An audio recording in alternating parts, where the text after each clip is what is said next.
kami sanjung, yang kami puji, yang kami tinggikan Tuhan. Haleluya. Terima kasih Tuhan. Hanya Kau yang kami puja Tuhan. Hanya Kau Yesus. Tiada yang lain, hanya Kau Yesus. Haleluya.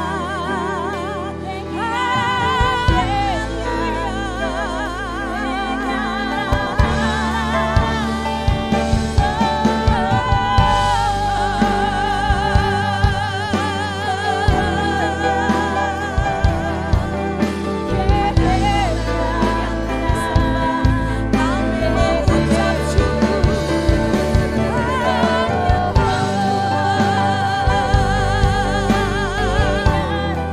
Selain Kau, tiada yang lain.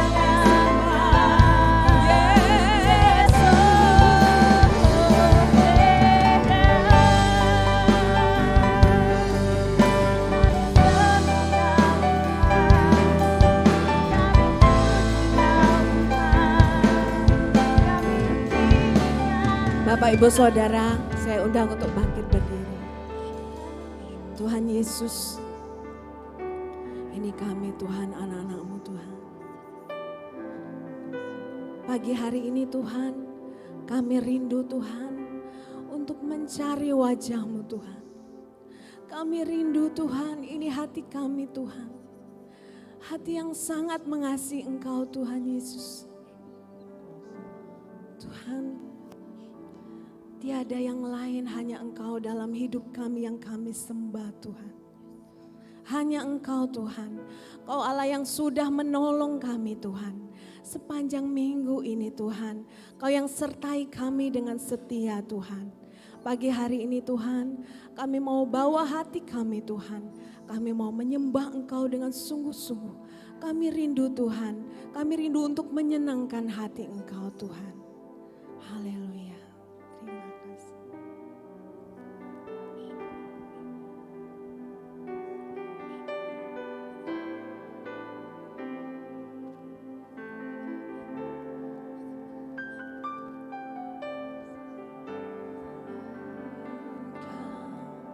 Tiada yang lain ada padaku di surga selain Kau. Tiada yang lain yang ku ingini di bumi, yang ku ingini di bumi. Sekalipun dagingku dan hatiku habis lenyap, gunung batuku dan bagianku,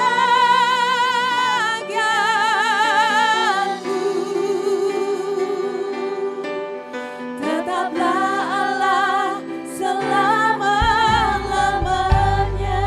Mari kita katakan lagi, selain Tuhan tiada yang lain. Selain Kau tiada yang lain ada padaku di surga. Selain Kau tiada yang lain yang ku ingini di bumi, yang ku ingini di bumi.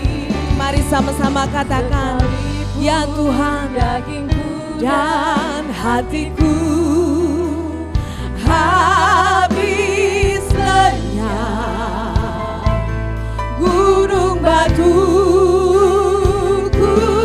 dan bagianku,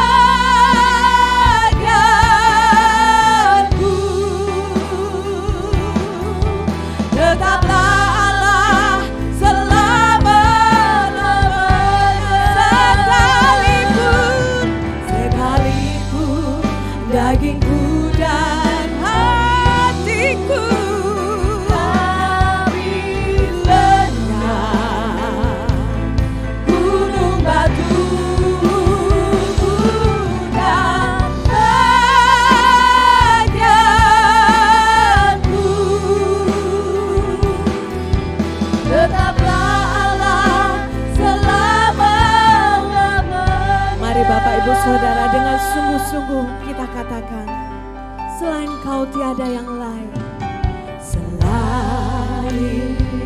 Tuhan.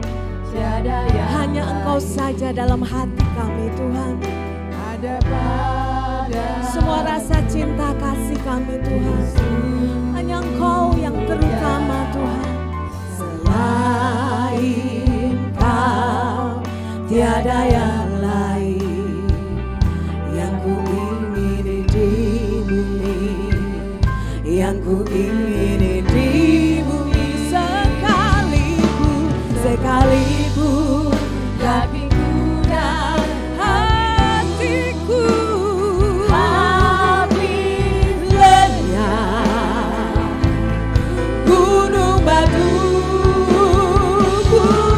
dan bagianku,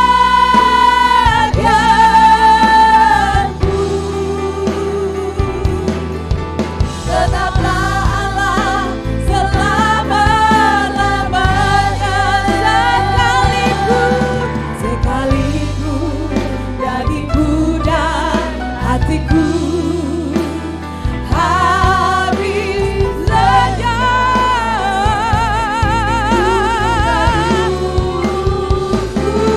dan bagianku, tetaplah Allah selama-lamanya. Mari sama-sama katakan, sekalipun dagingku dan hatiku habis lenyap, gunung batuku dan bagianku,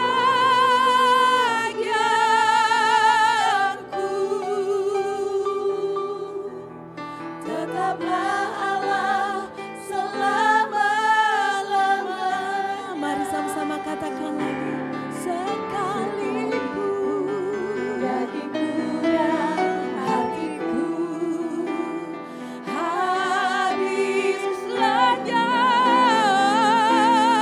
gunung batuku dan bagianku, tetaplah Allah selama-lamanya. Sekalipun dagingku dan hatiku habis lenyap, gunung batuku dan bagianku, tetaplah Allah selama-lamanya. Tetaplah Allah selama-lamanya. Katakan lagi, tetaplah Allah selama-lamanya. Tetaplah Allah, tetaplah Allah selama-lamanya.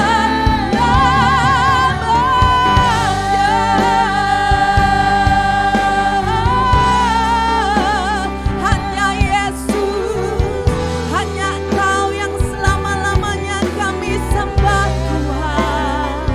Haleluya, haleluya. Terpujilah nama-Mu Tuhan. Yesus, Yesus, hanya Engkau yang kami sembah Tuhan. Hanya Engkau Tuhan, Yesus.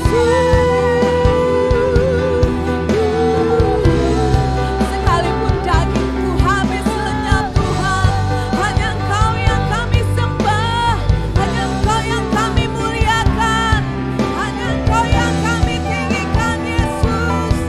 Haleluya, haleluya.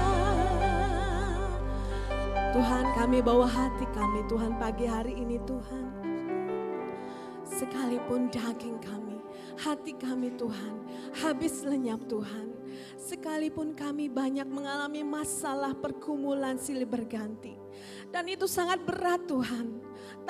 Kami percaya Tuhan setiap Engkau selalu menolong kami setiap hari Tuhan. Memberi kekuatan kepada kami Tuhan. Kami percaya Tuhan Yesus, kami akan tetap selalu kuat Tuhan karena Engkau selalu berserta dengan kami ya Roh Kudus. Biarlah Tuhan semakin hari semakin kami mempunyai keintiman Tuhan. Supaya kami boleh mendengar suara-Mu Tuhan yang mengingatkan dan menguatkan kami. Karena hanya Engkau Tuhan satu-satunya sobat yang setia Tuhan dalam hidup kami. Terima kasih Tuhan, terima kasih. Kami mau angkat doa ini hanya di dalam nama Tuhan Yesus. Kami berdoa, amin. Shalom Bapak Ibu Saudara. Bagaimana kabarnya pagi hari ini? Semua luar biasa? Haleluya. Ini suasananya mendung, tapi kita percaya di tempat ini akan ada lawatan yang luar biasa. Kita tidak akan pulang dalam keadaan yang sama. Amin. Kita semua akan dipulihkan oleh kasih kuasa dari Tuhan. Amin Bapak Ibu Saudara. Bapak Ibu Saudara percaya bahwa hanya satu sobat kita yang setia. Siapa namanya? Yesus. Yes.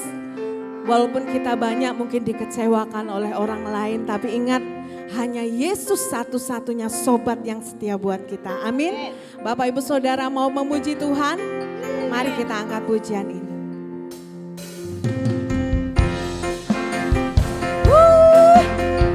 Hey.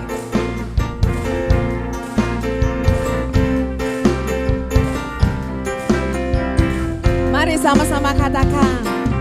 Ada satu sobatku yang setia, tak pernah dia tinggalkan diriku. Di waktu aku susah, waktuku sendirian, dia selalu menemani. Katakan lagi, ada satu sobatku yang setia, tak pernah dia tinggalkan diriku. Di waktu aku susah, waktuku sendirian, dia selalu menemani diriku. Yeah.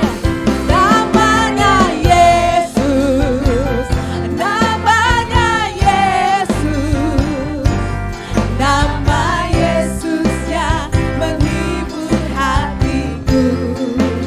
Hey, namanya Yesus, namanya Yesus, nama Yesus yang menghibur hatiku. Mari Bapak Ibu Saudara angkat jempolnya. Ada satu sobatku yang setia, tak pernah dia tinggalkan diriku. Di waktu aku susah, waktuku sendirian, dia selalu menemani diriku. Mari katakan namanya siapa? Yesus, namanya Yesus, Yesus, nama Yesus yang menghibur hatiku. Katakan lagi namanya siapa? Yesus, namanya Yesus, Yesus, nama Yesus yang menghibur hatiku. Katakan lagi namanya siapa?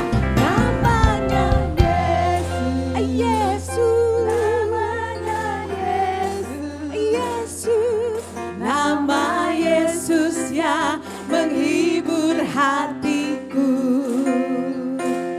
Namanya Yesus, namanya Yesus, nama Yesus yang menghibur hatiku. Katakan namanya Yesus, namanya Yesus, nama Yesus yang menghibur hatiku.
Bapak Ibu bisa merasakan ada kasih Tuhan bekerja pagi hari ini.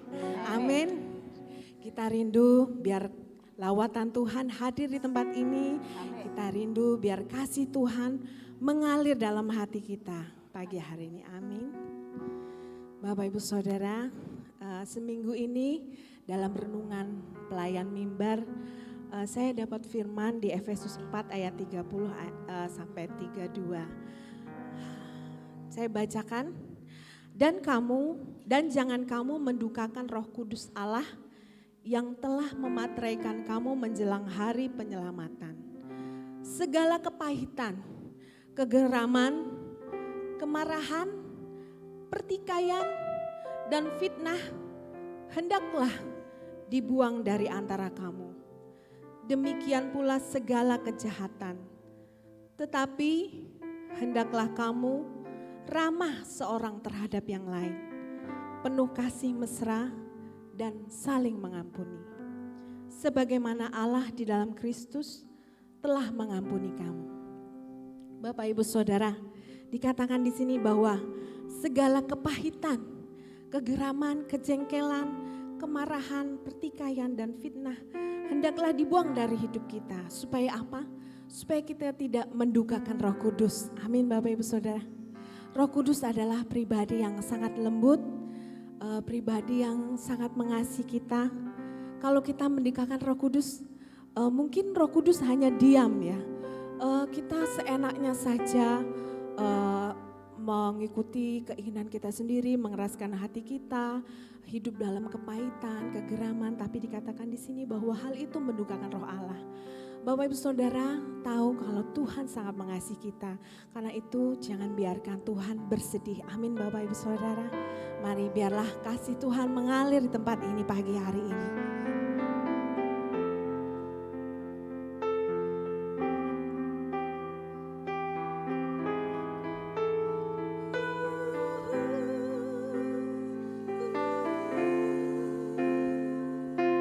Biarlah kasih-Mu mengalir Tuhan.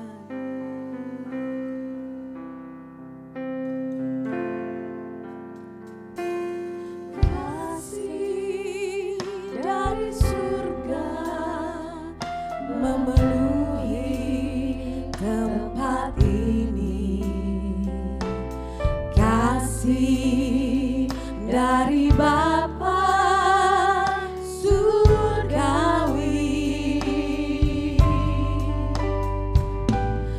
kasih dari Yesus mengalir di hatiku, membuat damai di hidupku. Mengalir kasih dari tempat tinggi, mengalir kasih dari kata Allah Bapa, mengalir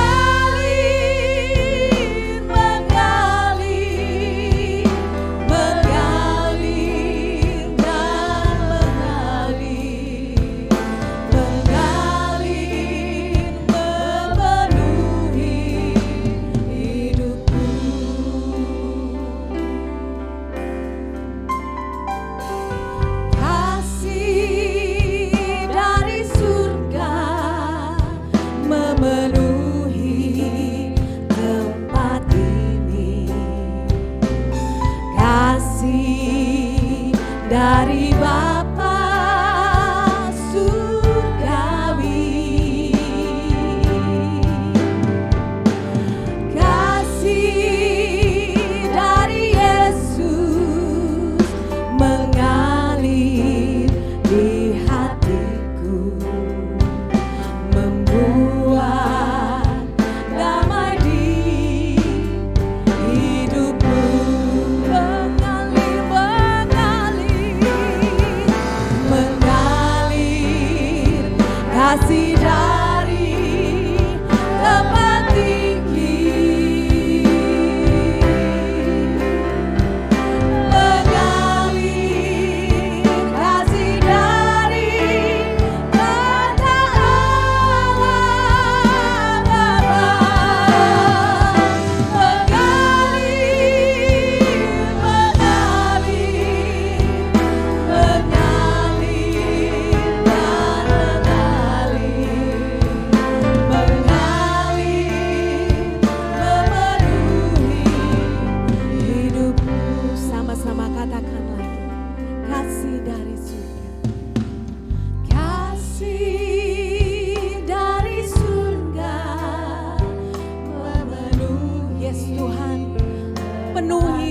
penuhi hati kami Tuhan. Jangan ada satupun yang terlewati. Lawat Tuhan, lawat setiap hati kami Tuhan. Oh, kasih dari Yesus mengalir di hatiku, membuat damai. Ya Tuhan,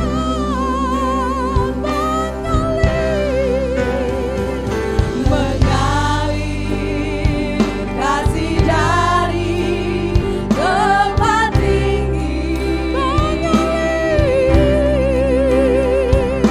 mengalir kasih dari kata Allah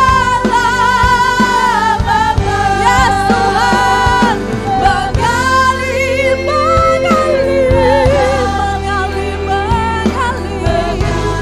ya Tuhan, terus mengalir. Mengalir, yes Tuhan, mengalir, penuhi hati kami Tuhan. Mengalir, yes. Mengalir kasih-Mu Tuhan. Mengalir pulihkan, Kau jamah. Ya Tuhan, lembutkan hati yang keras. Mengalir, terus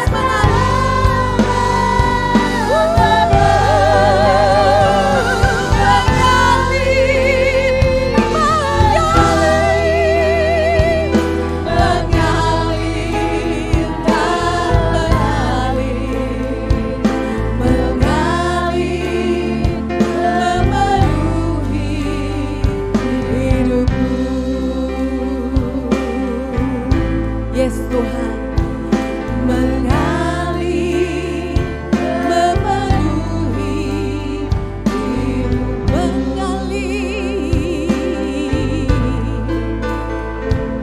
mengalir, memenuhi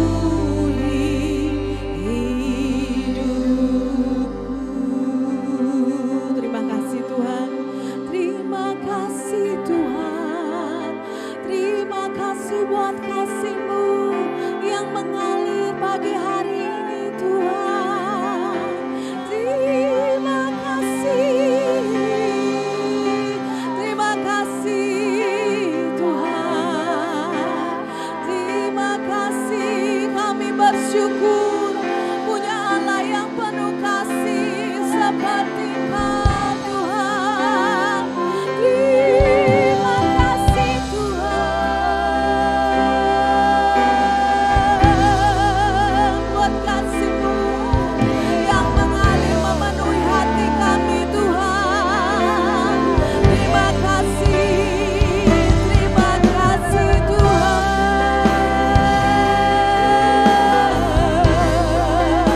Yes, terima kasih. Kami mengasihi Kau Tuhan, lebih lagi Tuhan.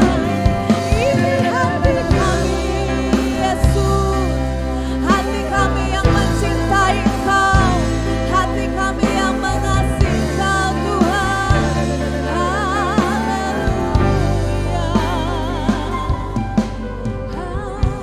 Haleluya. Terima kasih Tuhan. Seperti yang Kau ajarkan Tuhan, kami ingin melakukannya Tuhan. Kasih itu lemah lembut. Terima kasih Tuhan, terima kasih.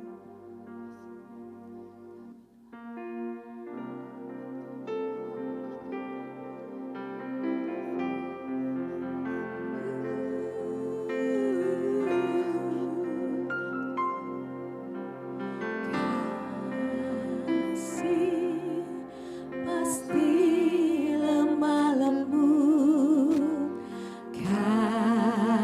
Kasih pasti memaafkan. Kasih pasti murah hati. Kasih-Mu Tuhan. Mari sama-sama katakan.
Terima kasih Tuhan untuk segala sesuatu yang Tuhan telah mulai dari perhatian, kasih, arahan, inisiatif.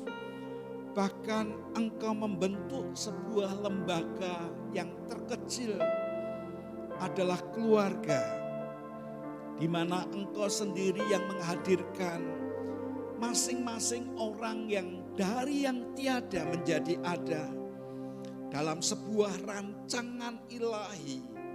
Di sanalah sebuah perhatian, kasih, pembentukan, pertumbuhan yang saling memberikan support seorang akan yang lain.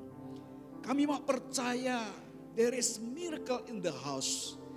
Ada mujizat dalam rumah tangga kami, dalam keluarga kami.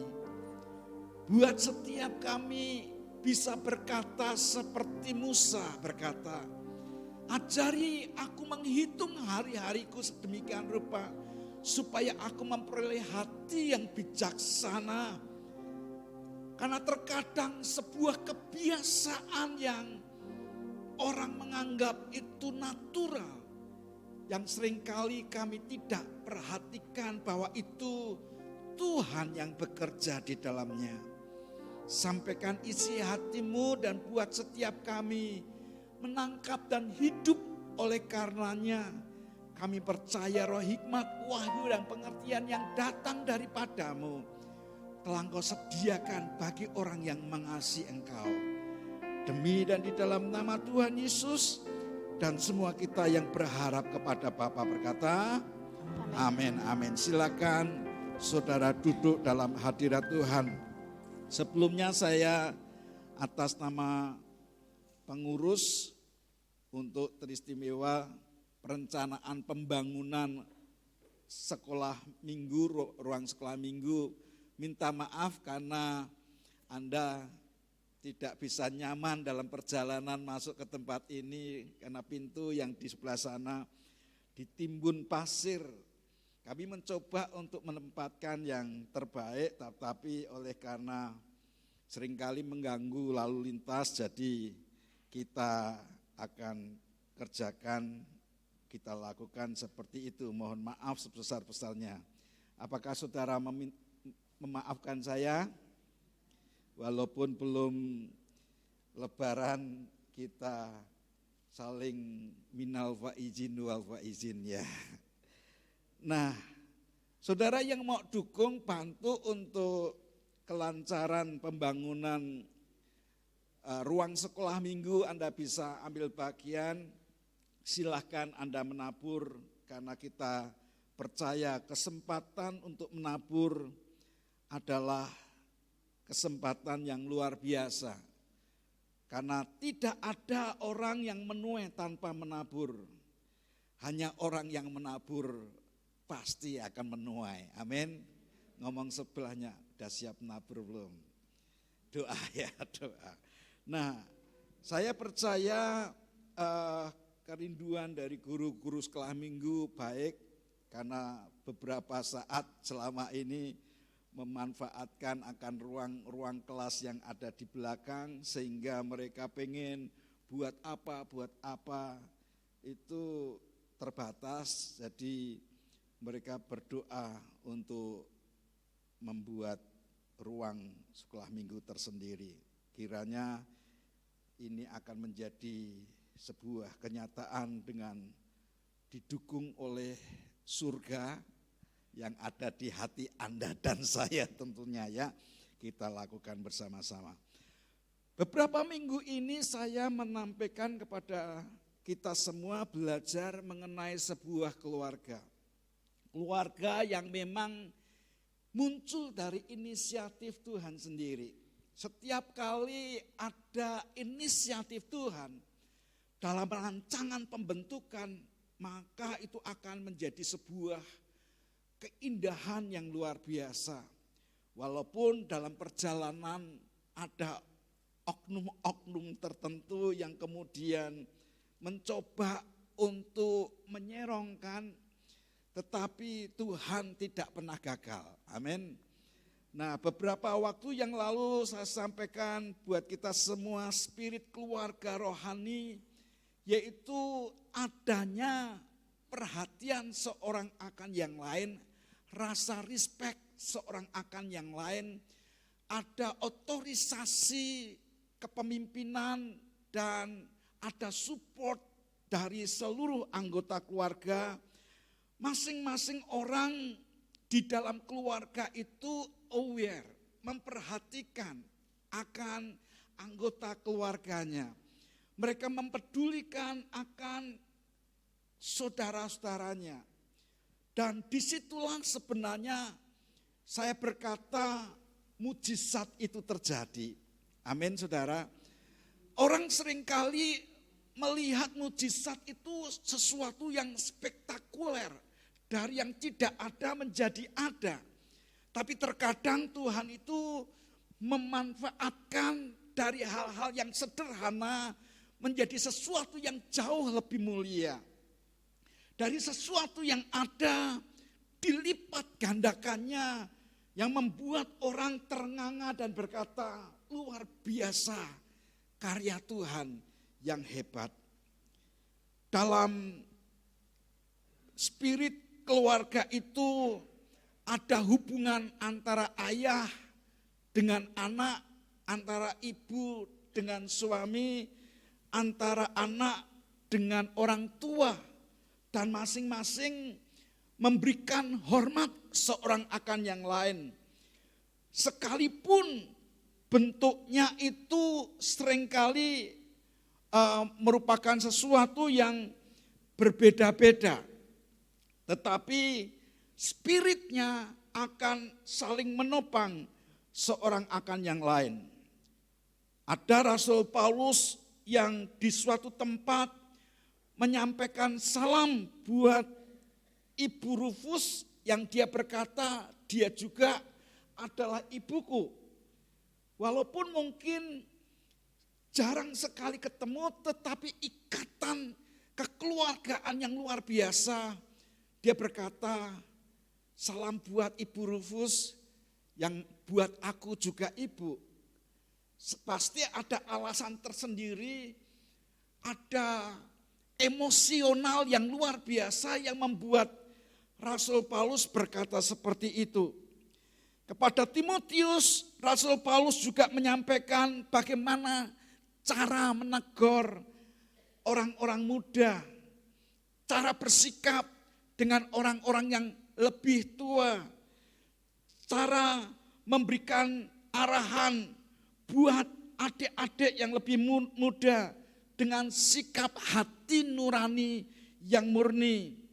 Dan dia menyebutkan juga kepada jemaat yang ada di Korintus, dalam 1 Korintus pasal 4 ayat yang ke-15, dia berkata, sekalipun kamu mempunyai banyak ribu-ribu pendidik, di dalam Kristus kamu tidak mempunyai banyak bapa. Karena Rasul Paulus mengklaim kepada jemaat di Korintus, dia berkata, akulah bapamu.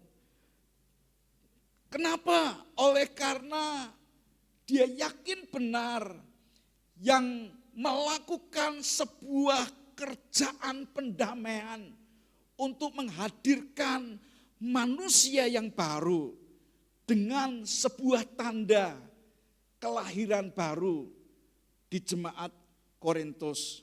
Dan disinilah yang Tuhan ingin mengajarkan kepada setiap kita bahwa setiap pribadi yang berhasil menceritakan akan karya penyelamatan kepada orang lain dan orang lain menjadi percaya, itulah pribadi secara jasmani sebagai orang tuanya. Anda boleh setuju, Anda boleh juga tidak setuju. Karena orang ini yang menjadi seorang pendamai, sebagai seorang pekerja pendamaian antara surga dan pendosa. Dia ngerti persis bahwa orang tersebut membutuhkan juru selamat dan dia tahu bahwa melalui hidupnya orang itu bisa mengenal Yesus. Begitu dia mengenal Yesus, mengalami lahir baru, maka orang ini membutuhkan yang namanya bimbingan, yang namanya asuhan. Enggak bisa dibiarkan dan ditinggalkan begitu saja. Itulah pengalaman hadirnya gereja JKI di Indonesia ini. Saya belajar dari pemimpin-pemimpin, mereka sebenarnya mulai dari Yayasan Sangkakala yang memang bukan sebuah gereja, tapi hatinya untuk penginjilan kemana-mana. Setiap kali orang yang percaya kepada Tuhan melalui pelayanan penginjilan ini, maka orang-orang itu dipersilahkan, diarahkan bergabung ke gereja-gereja sekitarnya. Dan setiap kali dievaluasi dalam waktu setahun, maka orang-orang yang pernah dipersilahkan gabung ke gereja-gereja sekitarnya terjadi yang namanya pemurtatan. Dan orang itu tidak mengalami pertumbuhan.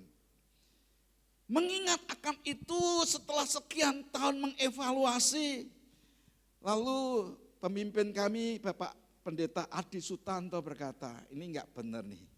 Kita melahirkan begitu banyak jiwa, tapi gereja tetap kosong.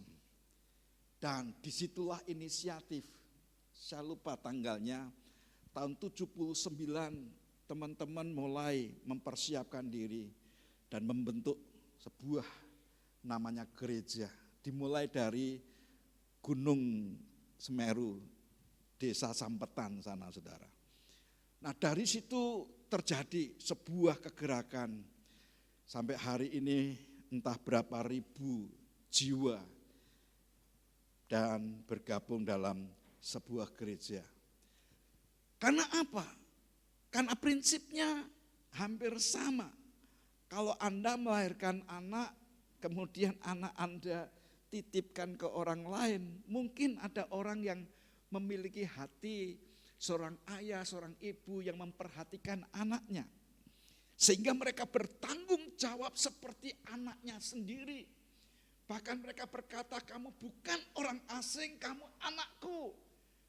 Dan dia mempertumbuhkan dengan sebuah tanggung jawab oleh karena dia sadar kepercayaan surga kepadanya untuk ditumbuhkan anak ini. Bahkan melalui karunia-karunia yang ada padanya, dia mengajarkan kepada anaknya ini dengan potensi yang ada di dalam diri anak dan potensi dalam diri orang tua, digabung menjadi satu dalam proses pertumbuhan. Sehingga orang yang sudah memiliki potensi yang oleh karena Tuhan memberikan potensi di dalam dirinya, ketemu dengan orang tua yang telah memiliki potensi itu, bergabung menjadi satu, menjadi manusia ilahi untuk kemuliaan namanya. Tapi berapa banyak orang yang tidak bertanggung jawab karena berpikir, oh ini sebuah gereja dan kemudian mereka datang ya puji Tuhan, enggak datang ya wes mungkin ada apa, sehingga enggak diperhatikan pertumbuhannya. Enggak dipedulikan akan potensi yang ada dalam diri orang itu. Ini orang sebenarnya memiliki potensi ilahi dan kami percaya masing-masing orang telah dibekali potensi ilahi dan masing-masing orang itu uniknya luar biasa dan potensi itu harus bertumbuh untuk kelak ditunjukkan kepada dunia supaya lihat bahwa orang-orang ini adalah orang-orang ilahi, manusia-manusia ilahi. Dan disinilah yang namanya tanggung jawab keluarga ilahi. Tanggung jawab keluarga Allah. dalam perjalanan kehidupan sebagai anak-anak Tuhan, baik sejak dari anak-anak bertumbuh menjadi dewasa, Alkitab mengajarkan kepada kita bagaimana Rasul Paulus sebagai seorang, mungkin seorang ayah atau bahkan juga seorang ibu merangkap. Dia berkata, jadilah pengikutku sama seperti aku menjadi pengikut Kristus. Dan perkataan itu dihidupi, saudara. Bukan hanya berkata, jadilah pengikut Kristus. Tapi dia tahu bahwa figur manusia ini harus ditunjukkan kepada generasi berikutnya. Orang Jawa sadar banget itu untuk belajar mengenai pendidikan dari rumah tangga. Menurut saya bukan hanya orang Jawa lah, sekarang sudah menjadi internasional. Ing ngarsa sung tulodo, ing madya mangun karso, tuturi handayani. Anda dan saya pastilah ada sebuah perasaan yang salah tatkala tiba-tiba ada sebuah manifestasi kehidupan yang Anda lihat dari anak-anak yang Anda berpikir ini kok orang normal ya. Waktu minggu yang lalu ada yang panggil gondes apa bedes, saudara. Itu rasanya risih gitu ya. Itu sesuatu suara yang asing, yang rasanya enggak nyaman gitu. Karena bagaimanapun rasa respect, rasa hormat mesti ada dari kanak-kanak sampai orang dewasa. Alkitab mengajarkan kepada kita mengenai mujizat demi mujizat yang terjadi dalam rumah tangga kita melalui sebuah proses pertumbuhan. Saya berkata kepada anak saya, sesungguhnya orang yang lahir baru itu pertama-tama akan tertanam di dalam sebuah keluarga. Anda enggak akan mungkin mengalami pertumbuhan secara sendiri. Pertumbuhan akan tertanam dalam sebuah keluarga. Dalam hal ini gereja. Dan disitulah Anda komitmen dengan orang-orang yang ada di dalamnya. Anda merasa ditegur bagian dari kasih. Anda merasa perlu menyampaikan sesuatu oleh karena ada sesuatu yang mendesak dalam diri saudara. Karena itu adalah bagian dari kontribusi kasih dan perhatianmu dengan keluargamu. Dan di sanalah dari kanak-kanak bertumbuh menjadi remaja, pemuda, dewasa, bahkan sampai masa tuamu yang ada di mana Anda menyadari bahwa Tuhan bekerja di dalam hidupmu. Di dalam keluarga membutuhkan yang namanya kebersamaan keotentikan. Yang namanya kebersamaan keotentikan itu adalah sesuatu yang tidak pura-pura. Yang apa adanya.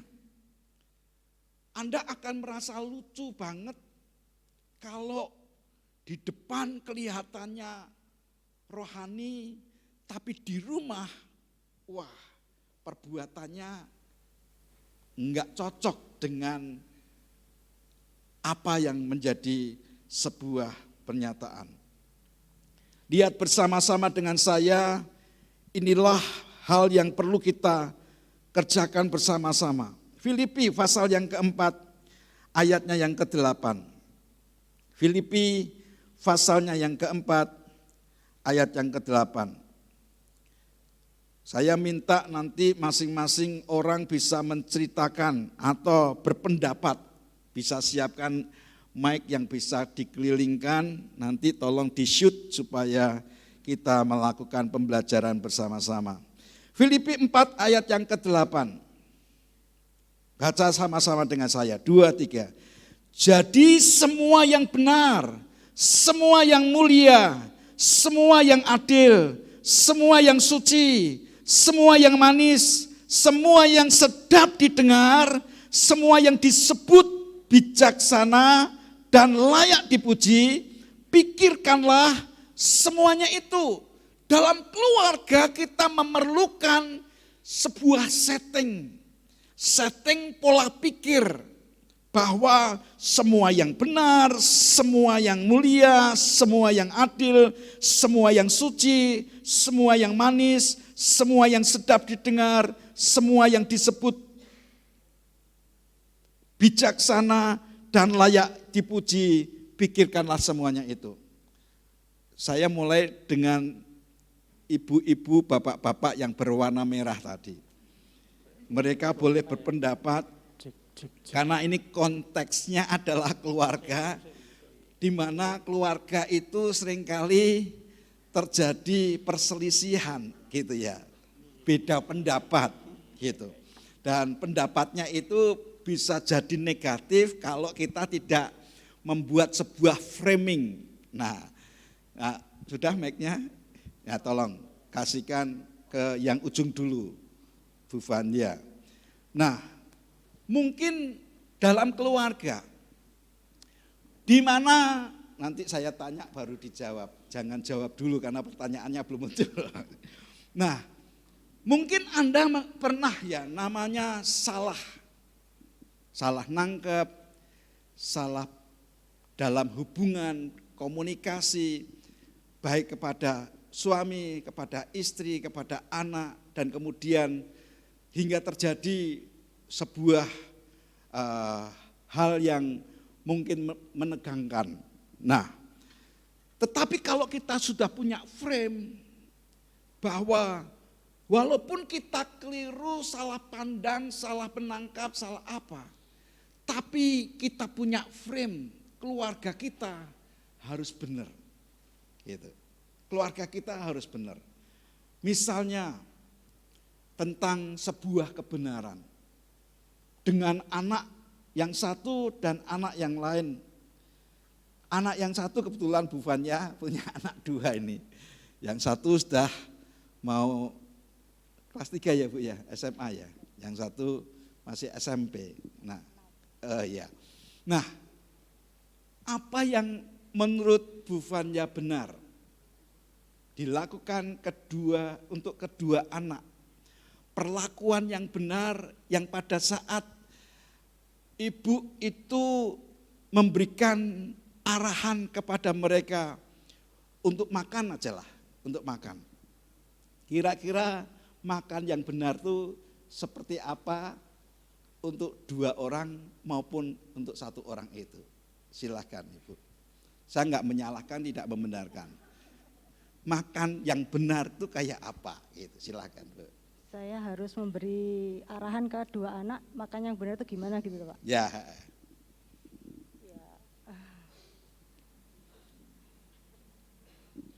Kan kadang-kadang kita ngelihat anak, mangan kok koyok ngono, mangan ki koyok ini, misalnya gitu.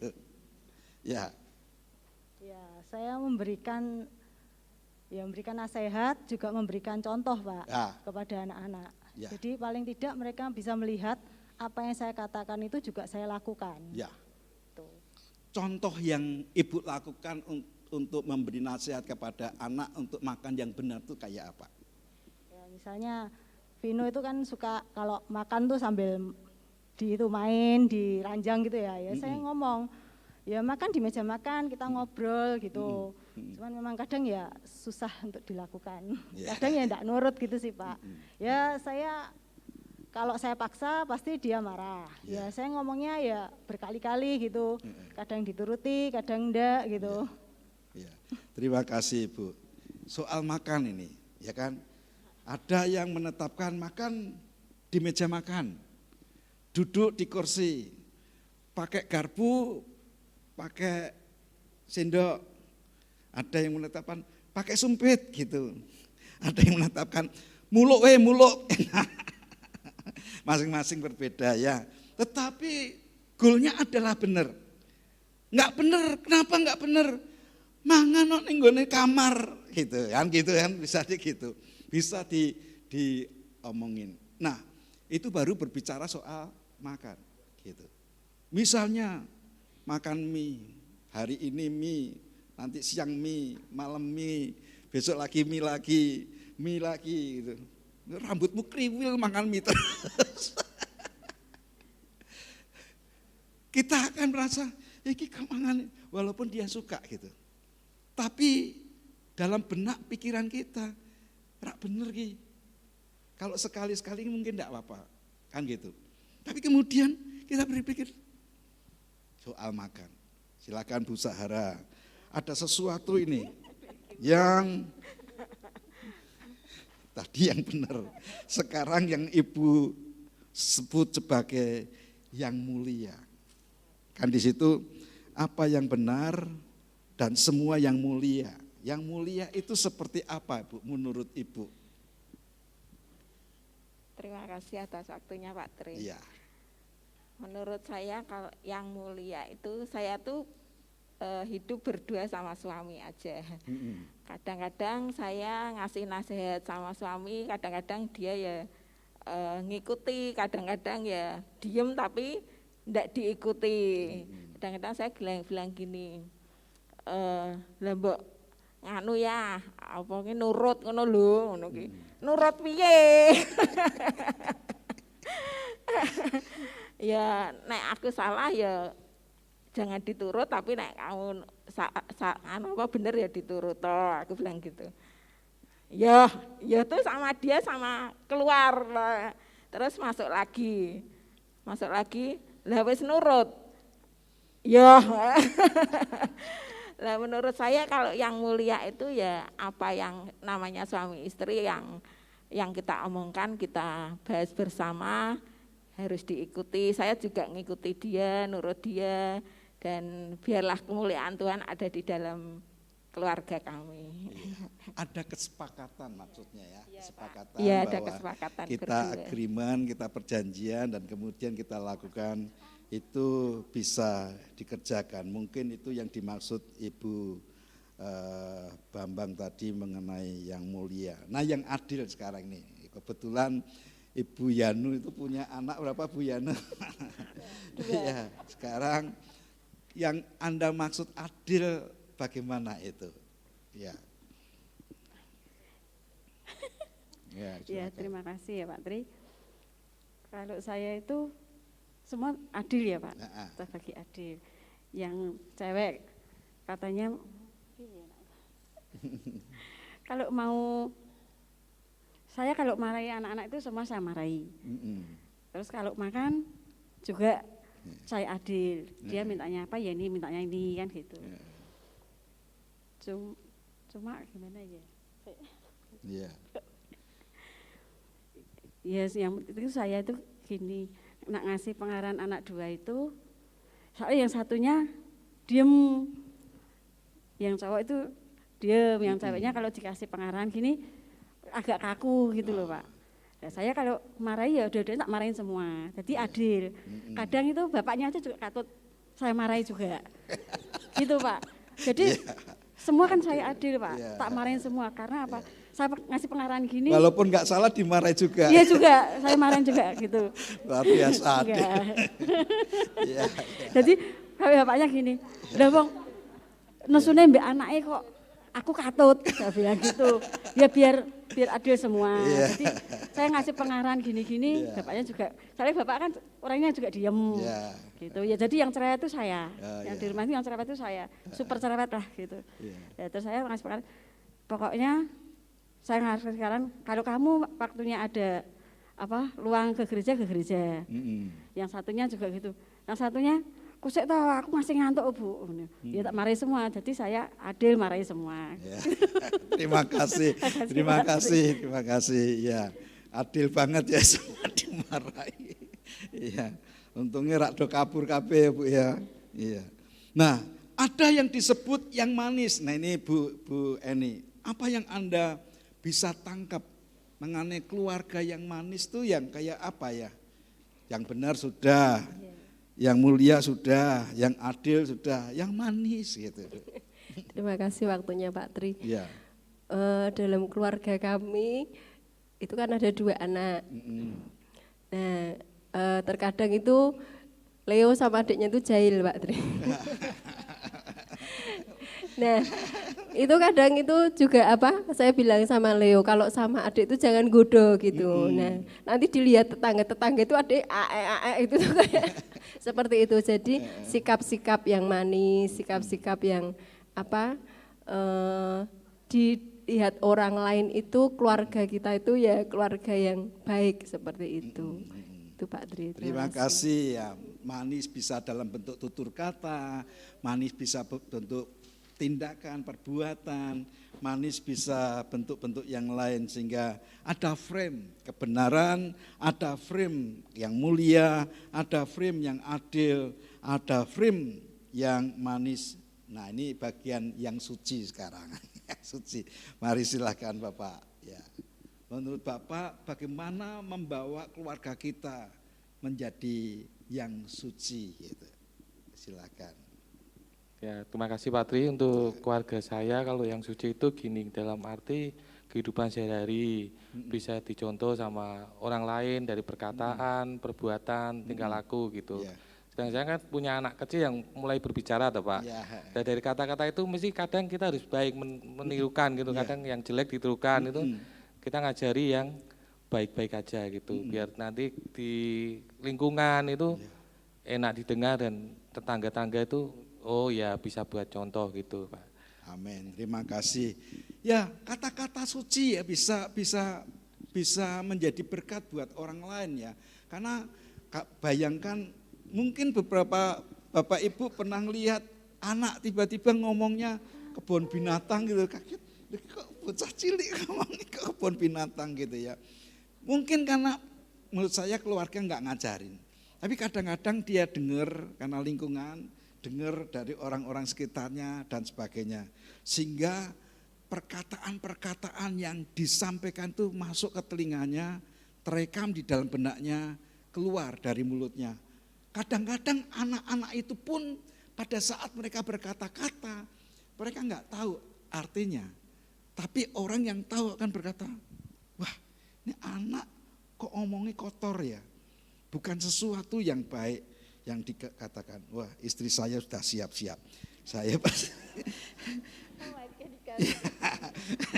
frame yang perlu ini, yang sedap didengar, ya yang sedap didengar. Kayak apa itu yang sedap didengar? Menurut istri saya, gitu. Silakan.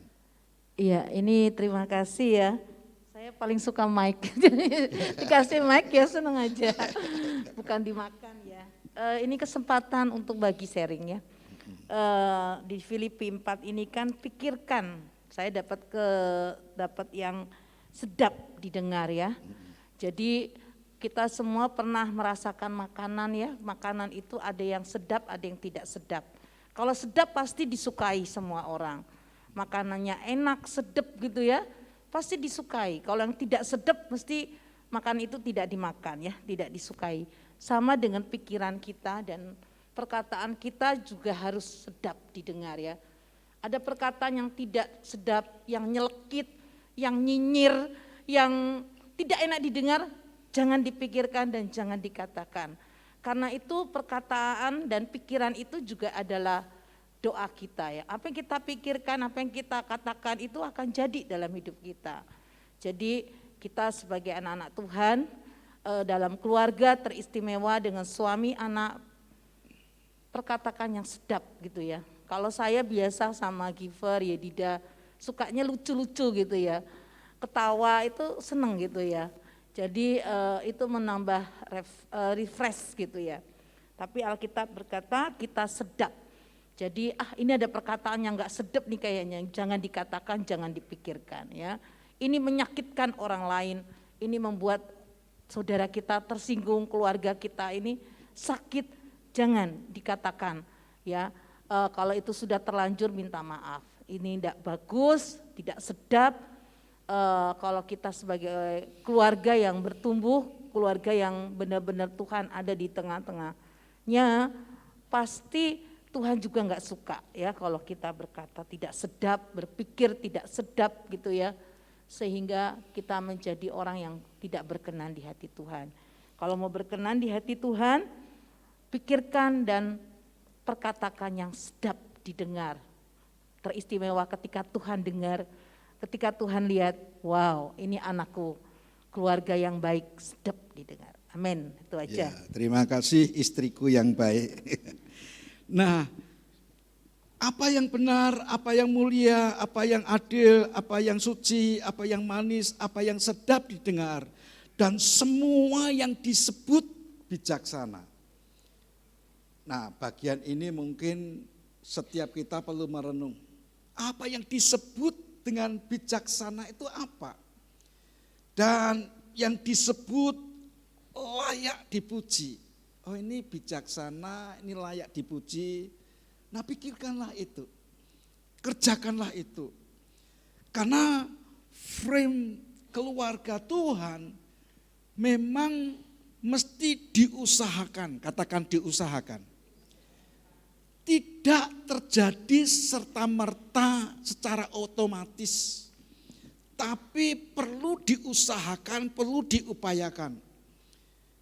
Makanya dalam perjalanan, pada saat kita istirahat, pada saat kita di meja makan, atau apapun juga dalam pertemuan dengan keluarga, kita saling memperhatikan seorang akan yang lain. Ada bahasa yang saya kaget, ngono kok nyolot, pernah dengar? Iki ono apa meneh gitu nyolot gitu deh. Pikiran saya itu nyolot itu mencolot gitu ya. Tapi nyolot kata-kata itu ada sesuatu yang emosi yang kemudian menyinggung perasaan orang lain, dan orang yang diomongi itu layak berkata-kata seperti itu seolah-olah neken, jangan ngomong gitu dong, kan gitu. Ada kata-kata yang baru kepo segala macam, itu juga aneh itu ya buat saya itu. Tetapi karena ini budaya bahasa yang berkembang, bagaimana setting dalam keluarga ini tetap ada. Di mana masing-masing tetap jaga integritas kebenaran, keotentikannya, artinya tidak pura-pura lagi, tidak ada yang namanya kecurigaan seorang akan yang lain. Satu hari saya ketemu dengan satu keluarga dan istrinya itu menceritakan, pada saat dia bercerita saya bisa ngambil kesimpulan, oh istrinya enggak percaya sama suaminya, oh suaminya enggak percaya sama anaknya, oh anaknya enggak percaya sama ibunya. Lah nek wis do ora percaya satu dengan yang lain, kira-kira gimana keluarga ini? Saya bisa menyimpulkan seperti itu karena perkataan-perkataan mereka. Dan saya berpikir, bertanya-tanya, kok iso ya keluarga iso dadi koyo ngene iki piye carane? Rusak. Istri enggak percaya suami enggak percaya sama anak, anak enggak percaya sama ibunya. Kayak benang ruwet, bundet. Anda mikir aja jangan. Karena apa? Pusing, pasti pusing lah.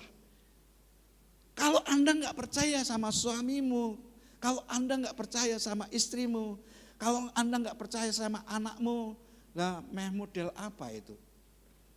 Kalau memang kondisinya seperti itu, cepat-cepat cari Tuhan, bertobat bersama-sama. Nah, keluarga dibangun dalam keotentikan, katakan keotentikan. Keotentikan itu apa adanya, tapi juga tidak menggunakan dasa muka. Mukanya sedasa. Kalau orang muka sedasa gimana saudara? Bingung kan? Kali ini munculnya Arjuna, besoknya Werkudara, besoknya lagi. Bahkan bukan hanya besoknya, setiap menit berubah wajah. Mengerikan. Dan menurut saya itu harus segera dioperasi. Jangan pasang plastik lagi malah, biar keautentikan itu muncul. Nah, dilatih kata-kata dari hati sesuai dengan perbuatan. Dan inilah yang dilihat oleh orang-orang yang ada sekitar kita. Anda bisa berkata, aku sudah bertobat, aku sudah bertobat, aku sudah bertobat. Akan disaksikan oleh orang-orang dekat kita, yaitu keluarga kita. Anda berkata, saya sudah lahir baru, akan disaksikan oleh orang-orang yang paling dekat dengan kita. Di luar sana Anda bisa menipu. Tapi dalam keluarga di mana setiap hari Anda bisa ketemu, enggak bisa menipu. Satu hari saya ditegur seorang teman karena saya besuk sama seorang bapak yang sudah sepuh, dan kemudian orang besuk kan enggak setiap hari ya saudara. Mungkin sebulan sekali, bahkan setahun sekali, atau 2 tahun sekali saya besuk ke sana. Dan kemudian saya ngeliat, saya ngobrol gini. Setelah itu entah berapa lama saya datang lagi. Begitu saya datang, saya ketemu sama anaknya, dan gimana Bapak? Yo Bapak, yo gitu-gitu aja. Saya saking semangatnya ingin membangun iman dari keluarga itu, saya berkata, oh, Bapak ini sudah ada perubahan, hebat, bla bla bla. Saking pengennya memberikan support, pengen memberikan encourage gitu ya. Anak ini berkata, Pak Tri terakhir kali kesini kapan? Saya bingung saudara, langsung mungkin wajah saya merah, kuning, hijau di langit yang biru. Dengan berkata-kata seperti itu membuat saya, iya ya. Langsung dilanjutkan, Bapak ini mungkin 1 tahun yang lalu Bapak kesini. Gak lihat perkembangan setiap harinya. Kalau saya bersikap seperti ini sama ayah saya, jangan sekali-kali Bapak nyalahkan saya. Mateng Pak saudara. Saya berkata, iya benar juga sih ya. Karena saya besuk sekali setahun mungkin, dan saya menganggap bahwa itu sebuah investasi yang luar biasa ketimbang orang yang mendampingi setiap harinya, setiap waktu, setiap saat, dan lihat akan apa yang dialami oleh orang ini. Kadang-kadang saya kalau besuk saudara, saya mesti minta kebijaksanaan dari Tuhan, hikmat dari Tuhan. Karena hadirnya saya bisa menimbulkan permasalahan baru dengan keluarga itu. Atau memang memberikan pertolongan buat mereka. Kenapa? Yang sakit mungkin bertahun-tahun akan seperti itu. Bayangin yang gak sakit saudara. Yang setiap hari mesti ngelapi popoke, mesti bersihi segala macam, mesti ini. Anda bisa bayangkan? Yang sakit mungkin dia terpaksa terkapar seperti itu. Tapi yang masih sehat, dia harus take care.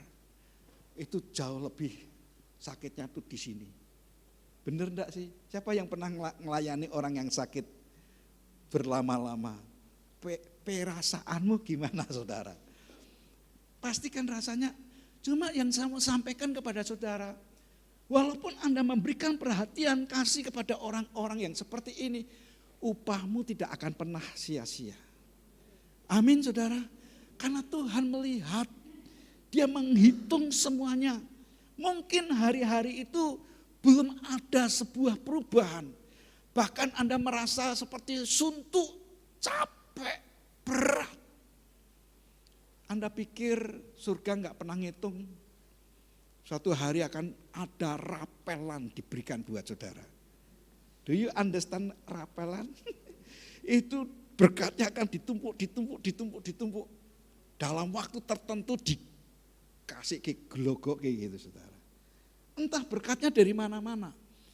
Karena hukumnya adalah tatkala Anda memperhatikan orang yang lemah, Anda mempedulikan Tuhanmu. Dan Tuhanmu tidak akan pernah menyia-nyiakan engkau. Ini keluarga, saudara. Ini keluarga. Di mana Anda dan saya memberi dan diberi, mendapatkan kesempatan untuk mempedulikan mereka. Saya mau percaya bahwa keautentikan keluarga inilah yang seharusnya kita lakukan bersama-sama. Anda bisa menceritakan apa saja tanpa ada rasa malu, tanpa ada rasa tertekan. Anda bisa cerita. Karena dari situlah orang bijak berkata, keterbukaan merupakan awal daripada pemulihan. Begitu kita terbuka, kita sedang mengalami pemulihan kita.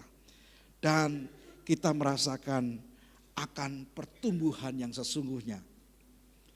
Karena dalam keluarga inilah, baik adanya ibu, adanya bapak, adanya anak-anak, itu tuh membuat orang itu bertumbuh dalam kasih seperti yang Anda nyanyikan.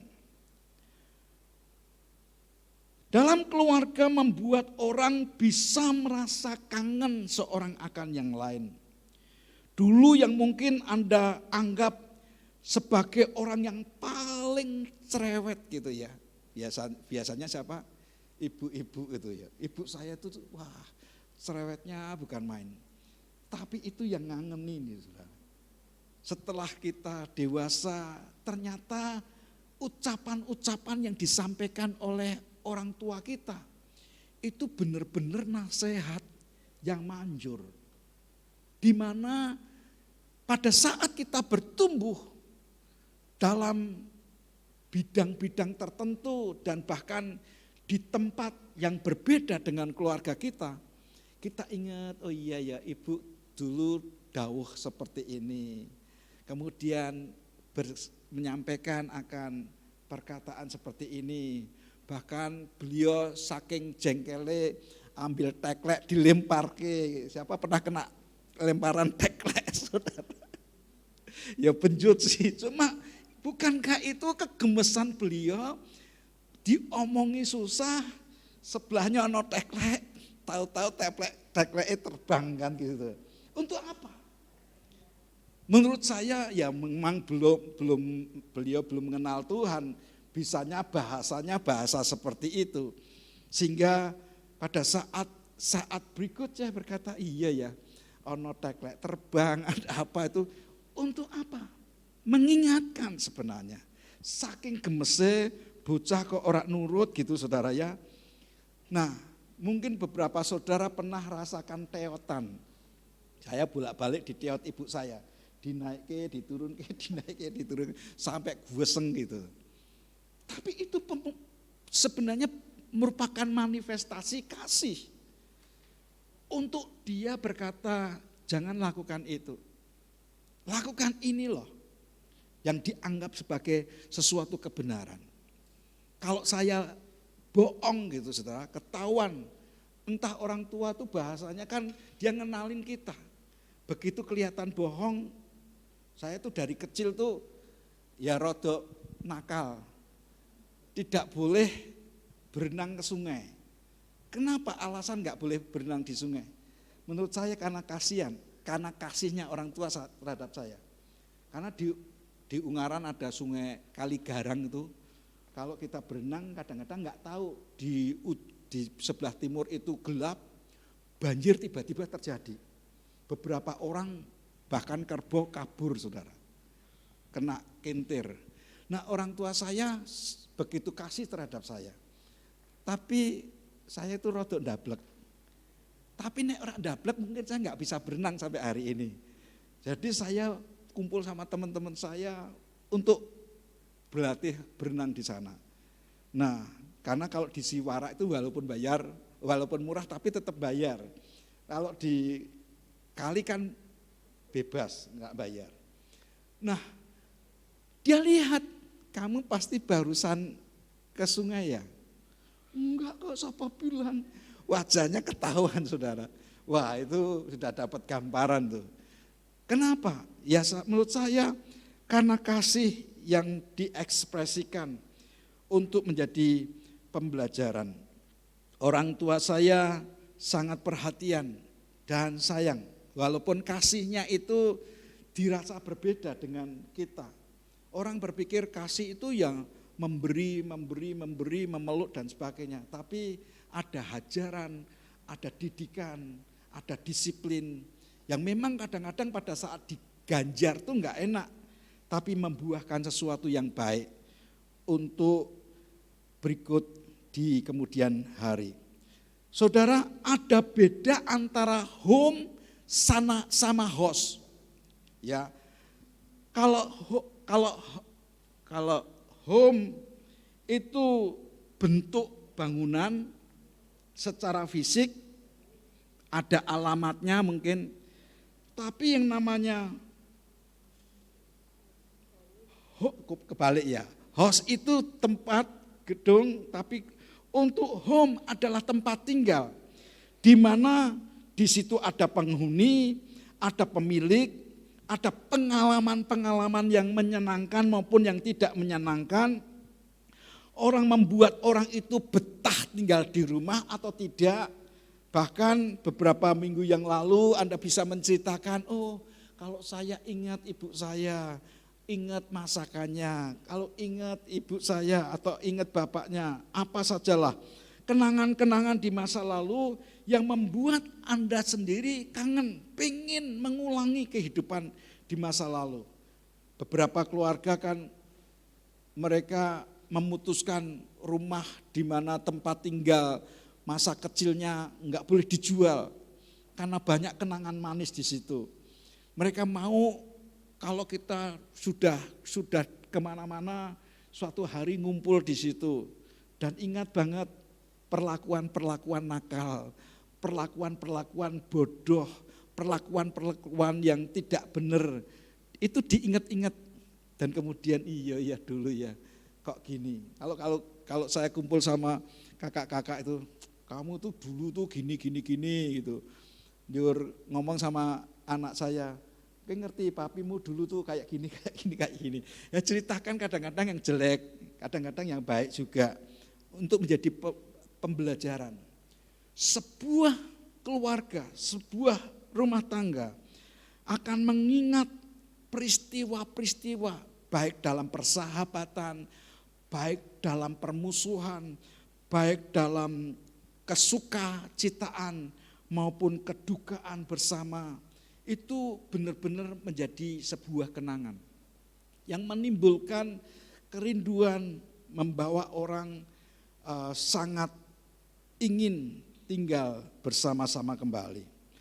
Ada perbedaan antara hospitality atau keramah tamahan yang memang terjadi dalam keluarga dengan hospitality yang dikerjakan di hotel, di tempat di mana Anda dan saya menginap. Hospitality yang ada di dalam hotel, mereka melakukan semuanya itu hanya karena sesuatu kepentingan pribadi. Supaya dianggap hotel itu baik, supaya dianggap hotel itu pelayanannya itu luar biasa dan sebagainya. Tapi apakah bisa disamakan dengan hospitality yang dikerjakan yang Anda dapat di dalam rumah saudara? Menurut saya berbeda sama sekali. Dan disitulah Anda ngerti, oh hotel berbuat seperti itu oleh karena bla bla bla bla. Sedangkan rumah tangga saya harus mengerjakan ini karena ada hubungan, keterikatan, kefamiliaran sehingga Anda bisa merasakan akan kasih sayang dalam keluarga itu. Saudara bisa bayangkan bagaimana kalau ada orang yang tidak punya keluarga. Mereka punya komunitas. Mungkin digambarkan seperti orang-orang pang yang ngumpul ya. Ada gambarannya sebetulnya. Orang-orang pang yang ngumpul dengan orang-orang yang mungkin mereka nggak punya rumah. Mereka punya komunitas. Mungkin secara umur ada yang lebih muda, ada yang lebih tua. Secara umur mungkin orang itu bisa memberikan nasihat. Tapi apakah itu bisa disebut sebagai keluarga? Komunitas ya, beda antara komunitas dengan keluarga. Gereja akan menjadi sebuah komunitas kalau hidupnya seperti hanya sekedar PKK gitu saudara. Gereja akan menjadi sebuah keluarga kalau masing-masing orang berkontribusi untuk memperhatikan seorang akan yang lain. Anda bisa mengerti maksudnya. Mungkin bisa ditunjukkan slide-nya. Ketiadaan keluarga dengan sebuah keluarga. Ketiadaan keluarga itu bisa ditunjukkan dalam sebuah gambar di mana orang-orang jalanan ngumpul, mungkin satu dengan yang lain memperhatikan. Bahkan kalau mereka dapat makanan satu, bisa jadi makan bersama-sama dengan 5 orang yang lainnya. Kebersamaan seperti itu. Dalam keluarga ada enggak? Ada. Tapi ada sikap hubungan seorang akan yang lain. Enggak bisa keluar ya? Hah? Oh iya, ya sudah. Dan kemudian ada yang namanya kelompok PANG. Saya sudah tunjukkan sebenarnya itu memberikan sebuah gambaran. Komunitas dengan keluarga itu berbeda. Demikian juga dengan sebuah organisasi gereja dengan organisme keluarga dalam gereja.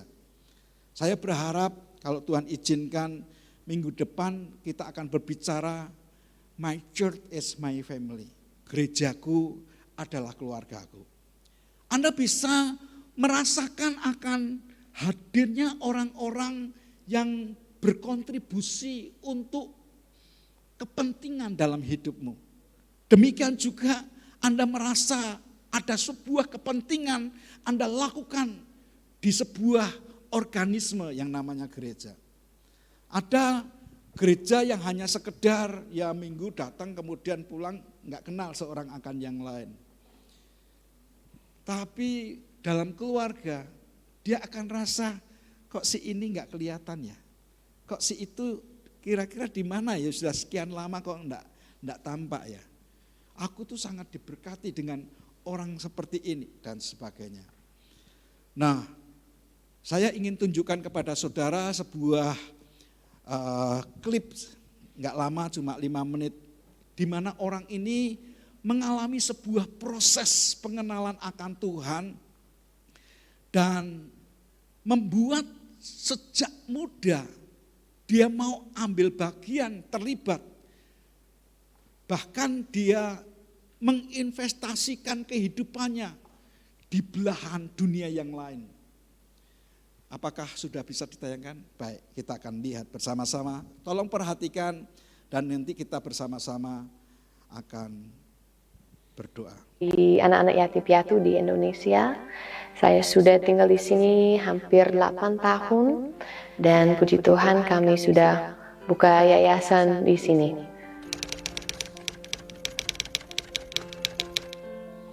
Tuhan memanggil saya melayani di Indonesia dari umur 9 tahun pada saat saya mulai mensponsori seorang anak lewat ada organisasi internasional namanya Compassion International. Nah, saya pergi ke konser sama keluargaku, orang tuaku, dan malam itu saya dengar mengenai organisasi itu. Dan saya pikir, saya bisa mulai menjadi misionaris sekarang. Kebetulan saya dapat uang jajan dari orang tuaku dan cukup untuk mensponsori anak. Dan memang dari dulu, dari kecil sekali saya selalu tahu memang akan ada saatnya menjadi misionaris. Malam itu pas saya pilih ada anak dari Indonesia, Tuhan taruh di hati, nah melayani di Indonesia suatu saat nanti. Beberapa tahun kemudian, saya sudah siap-siap kuliah, saya 17 tahun. Sudah dapat beasiswa, sudah mau ikuti cita-citaku, dan tiba-tiba suatu malam saya lagi sukarelawan di konser juga, dan Tuhan menyentuh hati saya luar biasa dan bilang go, dan suruh saya langsung tinggalkan semua, tinggalkan keluarga, teman-teman, dan berangkat ke Indonesia. Dulu saya tidak lewat organisasi, tidak lewat gereja pun, saya 17 tahun dan pesan tiket dan percaya Tuhan pasti akan cukupkan semua.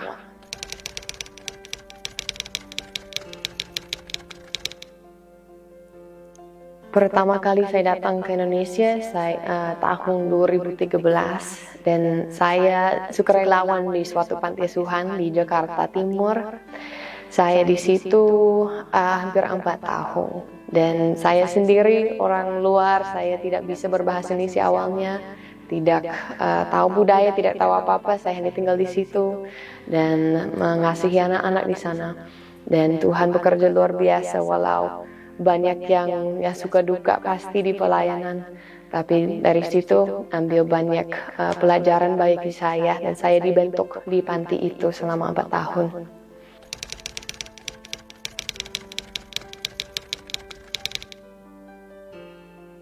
Iya, sukanya banyak, dukanya banyak di melayani dimanapun, apalagi di luar negeri. Ini apalagi pertama kali kembali lagi saya datang ke sini, tidak tahu apa-apa dan sendiri, jadi berat dimanapun saya berada. Orang panggil bule-bule, orang mau foto sama saya, orang meledek saya kalau saya tidak bisa bahasa Indonesia, orang meledek kalau saya berusaha berbahasa Indonesia, orang meledek.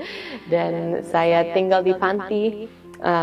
Panti itu kecil sekali. Pada saat itu ada hampir 30 anak.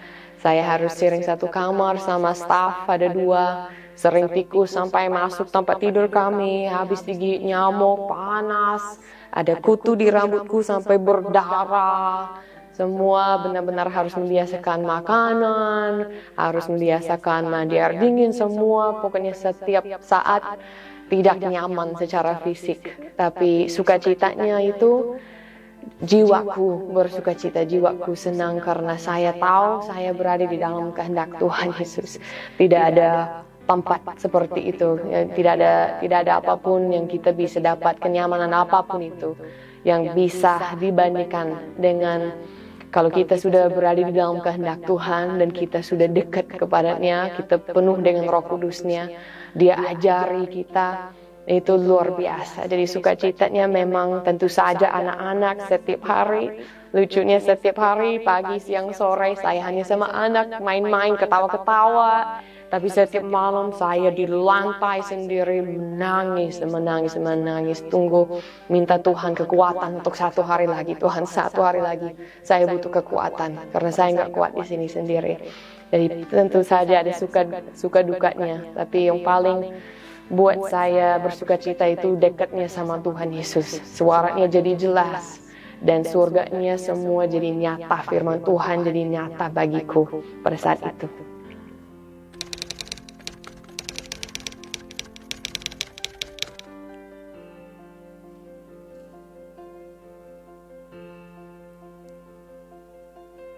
Ya, Tuhan Yesus sendiri bilang pasti kalau kita ikuti jalannya akan sulit. Tuhan Yesus apa yang Dia alami itu sulit setiap hari, apalagi kita pengikutnya. Jadi pasti akan ada hal-hal yang berat yang kita alami kalau kita ikuti Tuhan Yesus. Tapi ya itu dia Tuhan Yesus. Pada saat saya datang ke sini, Tuhan Yesus jadi segalanya bagiku. Dulu Dia hanya bagian dari hidupku. Dulu Dia hanya seperti, saya pelari, saya punya keluarga ini, saya tinggal di Kansas, saya orang Kristen. Itu hanya gelar doang, tapi pada saat saya datang ke sini, Dia aja yang ada bagiku. Saya tidak ada siapapun. Iya, saudara, kita akan bangkit berdiri bersama-sama. Saya ajak saudara membaca Mazmur 133. Sebuah pernyataan firman yang saya berharap kita semua mengarahkan diri kepada Tuhan untuk kita bersama-sama mulai mengambil sebuah keputusan, mengusahakan untuk menciptakan keluarga. Bangkit berdiri silakan. Mazmur 133 ayat yang pertama sampai dengan ayatnya yang ketiga saya ingin kita membaca. Ini merupakan sebuah sebuah dorongan semangat buat kita sebagai keluarga Tuhan. Mazmur 133 ayat yang pertama sampai dengan ayat yang ketiga, kita baca bersama-sama. 2, 3.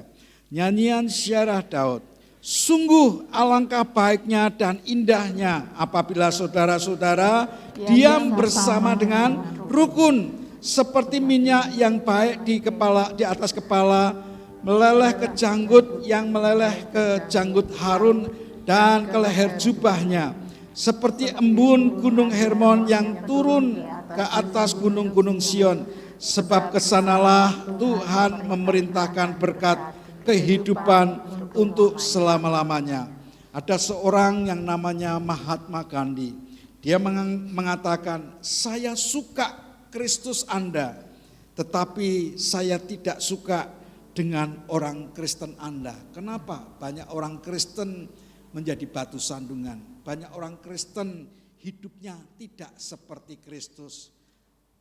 Paulus berkata, ikutlah aku sebagaimana aku ikut Kristus. Biar setiap kita mengambil sebuah inisiatif keyakinan. Kalau aku ikut Kristus, maka hidupku dari hari ke hari akan diperbarui. Dengan hidupku diperbarui dari hari ke hari, aku menjadi berkat buat orang-orang sekitarku. Dan orang-orang melihat Kristus yang di dalam aku dan mereka memuliakan Tuhan. Amin saudara, jangan menjadi batu sandungan bahkan buat keluarga terdekat kita sekalipun. Meskipun mereka secara natural mestinya bisa memahami kita. Tapi bukankah kenaturalan itu adalah kecintaan kita terhadap sesama kita. Sebagaimana pertumbuhan yang dikerjakan dia melalui hidup kita. Dan kita menjadi berkat buat orang-orang sekitar kita. Aku mengasihi Engkau Yesus dengan segenap hatiku. Aku mengasihi Engkau Yesus dengan segenap jiwaku. Aku mengasihi Engkau Yesus. Aku mengasihi Engkau Yesus dengan segenap hatiku. Aku mengasihi Engkau Yesus dengan segenap jiwaku. Merenungkan firman-Mu siang dan malam, ku pegang perintah-Mu dan ku lakukan.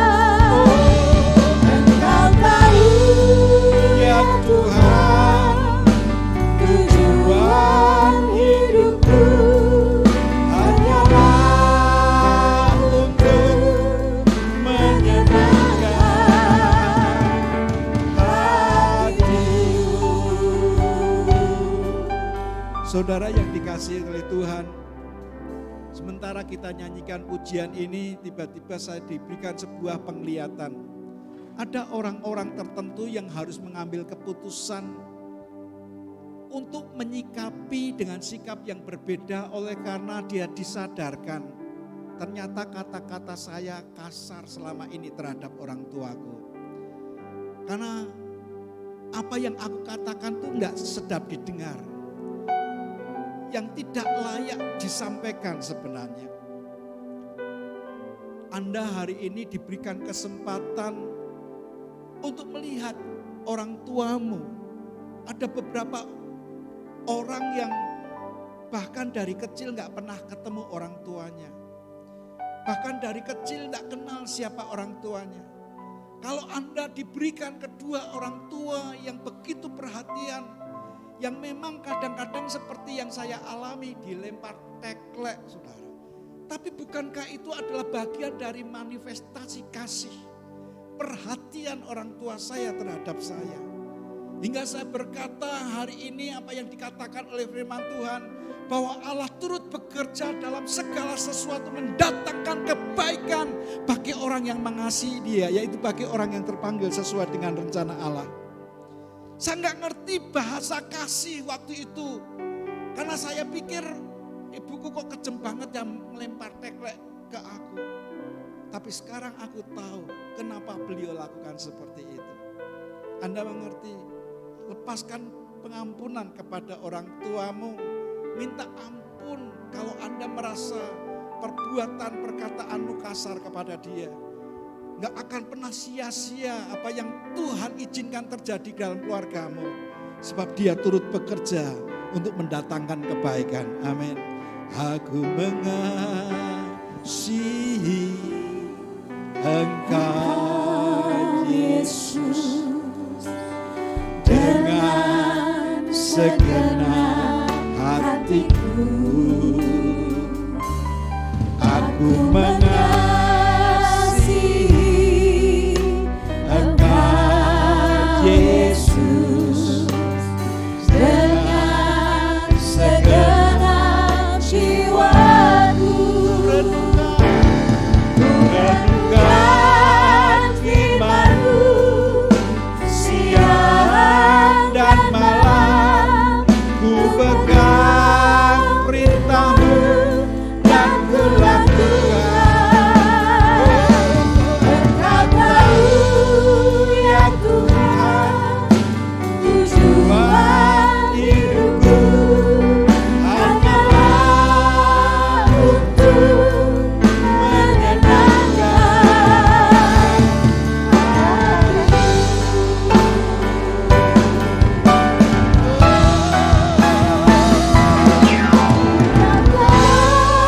firman-Mu siang dan malam, ku pegang perintah-Mu dan ku lakukan.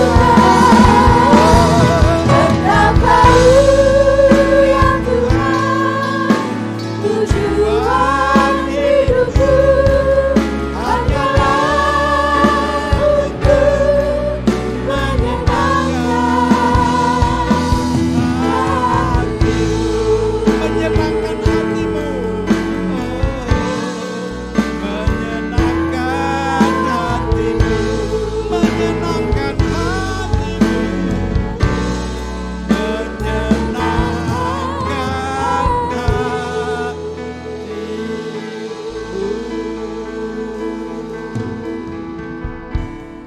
Mau memberikan kekuatan, penghiburan, kedamaian buat para hamba-Mu yang telah mengerti apa yang Tuhan ajarkan hari ini. Biar keputusan-keputusan dari hati nurani yang murni, yang kemudian diekspresikan, akan membuahkan pemulihan demi pemulihan dalam keluarga kami.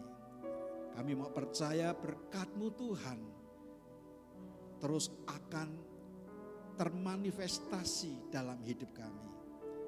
Terpuji nama-Mu, sebentar kami akan mengembalikan perpuluhan kami, janji iman kami, nasar kami. Apa yang Tuhan perintahkan dalam ketaatan kami mengerjakannya. Demi dan di dalam nama Tuhan Yesus, dan semua kita yang mau taat kepada Bapa berkata, amin. Silakan saudara duduk. Ada pengumuman mungkin yang akan disampaikan lewat video.